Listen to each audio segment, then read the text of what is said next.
partager avec vous aujourd'hui les résultats de la thèse que j'ai soutenue à l'époque sur la perception du risque nutritionnel par le consommateur. L'idée de se dire que quand on a le choix entre 10 références pour un produit qui paraît assez similaire, par exemple une sauce tomate pour un plat de pâtes, les gens commencent à se poser plein de questions sur ce qu'il y a à l'intérieur et commencent à regarder les ingrédients, à comparer, ce qu'ils ne feront pas forcément s'il n'y en a que 2. L'innovation nutritionnelle, je dirais que c'est la capacité à sortir une solution alimentaire qui va permettre d'améliorer le comportement alimentaire des gens tout en étant bien accepté par eux, ce qui est donc très difficile. Les étudiants d'Animal sont allés pendant 10 heures sur une journée en continu dans la salle de co-design de l'école pour trouver des pistes d'innovation qui permettraient de travailler, en tous les cas d'améliorer l'observance nutritionnelle.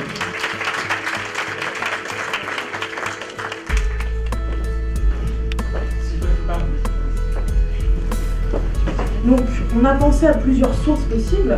Premièrement, pourquoi est-ce que je ne dois pas manger gras? Pourquoi je dois pas manger salé? Qu'est-ce que ça va changer? Mais là, on va essayer d'adapter ces recettes avec des fruits, des légumes, des ingrédients adaptés à leur maladie chronique. Donc, je crois que votre idée de cuisine est bonne et j'ai une idée à vous soumettre. On en parlera si vous voulez après. C'est possible à Nantes, en dehors du cadre de l'hôpital.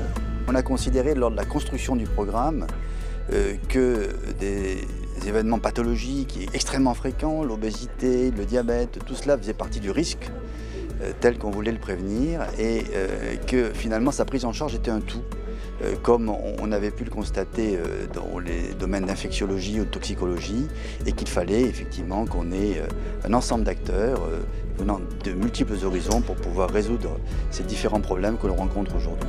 C'est Samsung qui leur dit par reconnaissance de photos, c'est un canard laqué, c'est des nouilles à la tonkinoise, c'est je sais pas, des spaghettis bolognaise. Ça représente X calories. Les gens de votre âge consultent jusqu'à plus de 1200 fois par jour leur téléphone. Que dire quand vous êtes en train d'utiliser votre téléphone pour snapchatter, pour... Quand il s'agit des plus jeunes, pour lesquels on sait que le téléphone a été complètement accepté et absorbé finalement comme une extension tout à fait naturelle. Donc là, on arrive vers cet élément supplémentaire qui est celui en fait de l'éducation thérapeutique. On va pas mal parler aujourd'hui donc de thérapeutique nutritionnelle, de pédagogie nutritionnelle et de pédagogie par exemple de l'observance qui lors des traitements est quelque chose d'absolument fondamental à pouvoir regarder comme très intéressant sous cet angle tout à fait nouveau et détourné. Je pense quand je parle de hacking, c'est ça, c'est la notion de détournement de l'outil téléphone par exemple, de l'outil jeu. Et bien là-dedans, on a une base nouvelle sur laquelle l'innovation est vraiment la clé du système.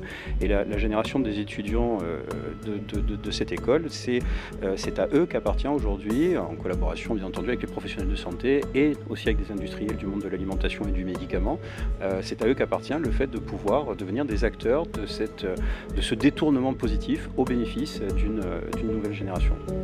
Gamifier, c'est-à-dire en essayant d'alléger, en essayant de rendre les choses plus simples et un tout petit peu plus souriantes à un usager à qui on va faciliter la vie. L'objectif c'est ça, c'est de faciliter la vie